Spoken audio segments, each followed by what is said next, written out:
ఒకసారో రెండుసార్లు అధికారంలో ఉండేందుకు సిద్ధంగా లేమని, గుజరాత్లో బీజేపీ గెలుపు ఫార్ములా రాష్ట్రంలోనూ అమలు కావాలని ముఖ్యమంత్రి చంద్రబాబు అన్నారు. వ్యక్తిగత కక్షల ప్రస్తావనలకు అసెంబ్లీని వేదిక చేసుకోవద్దని కూటమి ఎమ్మెల్యేలు, ఎమ్మెల్సీలకు హితవు పలికారు.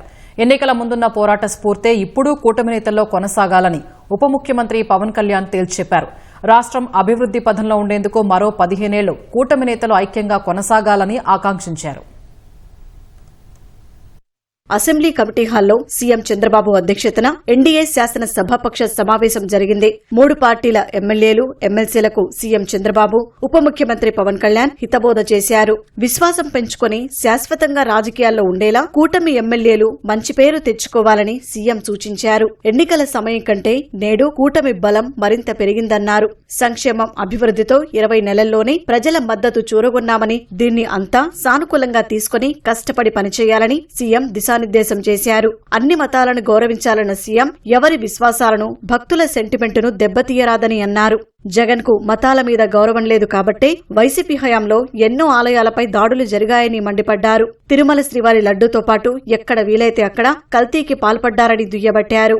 నియోజకవర్గాల్లో పెండింగ్ పనులను గుర్తించి ఎమ్మెల్యేలు తనకు ఇస్తే ప్రాధాన్యతా క్రమంలో పూర్తి చేద్దామన్నారు. నాడు ఎన్నికల్లో చెప్పిన అన్ని పథకాలు ఇస్తున్నామంటే కేంద్రం ఎంతో సహకారం అందిస్తోందన్నారు. అమరావతి, పోలవరానికి కేంద్రం డబ్బు ఇవ్వకుంటే ప్రాజెక్టులు ప్రారంభమయ్యేవి కాదన్నారు. విశాఖ స్టీల్ ప్లాంటును కేంద్రం సాయంతో నిలబెట్టామని తెలిపారు. మన ఏపీ కోసం, మన విశాఖ కోసం కేంద్రం తన పాలసీని మార్చుకుని సాయం చేయడం చిన్న వ్యవహారం కాదని అన్నారు. కేంద్ర సాయంతో మొదటిసారి 54 కోట్ల లాభాలను విశాఖ స్టీల్ ప్లాంట్ సాధించిందన్నారు. చేసే అభివృద్ది కార్యక్రమాలు ఫలితాలను ఇస్తున్నాయన్న సీఎం వాటికి ఎమ్మెల్యేలు ఓనర్షిప్ తీసుకోవాలని సూచించారు. కూటమి ఎమ్మెల్యేలో 90% మంది వైసీపీ బాధితులేనన్నారు.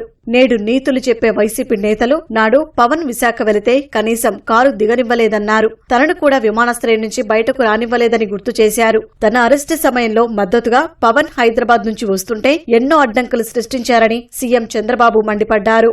వ్యక్తిగత కక్షల ప్రస్తావనలకు అసెంబ్లీని వేదిక చేసుకోవద్దని ఎమ్మెల్యేలకు సీఎం హితవు పలికారు. సభలో మాట్లాడే ప్రతి మాట 5 కోట్ల మంది ప్రజలకు జవాబుదారీ అని అంతా గుర్తుపెట్టుకోవాలని చెప్పారు. ఎమ్మెల్యేలు, మంత్రులు 3 నుంచి 7 నిమిషాల్లో అనుకున్న విషయం మాట్లాడాలని స్పష్టం చేశారు. కూటమి ప్రభుత్వం వల్ల జరుగుతున్న లబ్ధిని ఎప్పటికప్పుడు ప్రజలకు చెప్పాలన్నారు. 1,00,000 కోట్లకు పైగా జాతీయ రహదారుల పనులు, 90,000 కోట్లకు పైగా రైల్వే పనులు జరుగుతున్నాయన్నారు. ఈ సమావేశాల సమయంలో పనితీరుపై 40 మంది ఎమ్మెల్యేలను వ్యక్తిగతంగా పిలిపించుకుని మాట్లాడతానన్నారు. క్వాంటం వాడకం తెలియకపోయినా దాని ప్రయోజనాలు బాగా తెలుసని సీఎం అన్నారు. కాలానుగుణంగా వచ్చే మార్పులకు అనుగుణంగా సాంకేతికతను అందిపుచ్చుకోవాలని సూచించారు.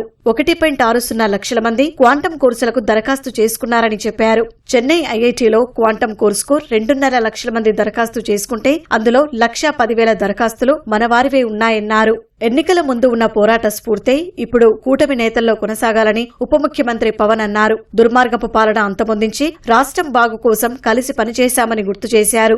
రాష్ట్రం అభివృద్ది పథంలో ఉండేందుకు మరో 15 ఏళ్లు కూటమి కొనసాగాలని ఆకాంక్షించారు. ప్రజలు బుద్ధి చెప్పినా వైసీపీ దుర్మార్గాలు పోలేదన్న ఆయన కలిసికట్టుగా వైసీపీ కుట్రలను తిప్పికొడదామని పిలుపునిచ్చారు. కూటమి ఐక్యతకు విఘాతం కలిగించేలా ఎవరూ ప్రవర్తించవద్దని పవన్ సూచించారు. వైసీపీ కుట్ర రాజకీయాల పట్ల 3 పార్టీల నేతలు పూర్తి అప్రమత్తంగా ఉండాలని కోరారు.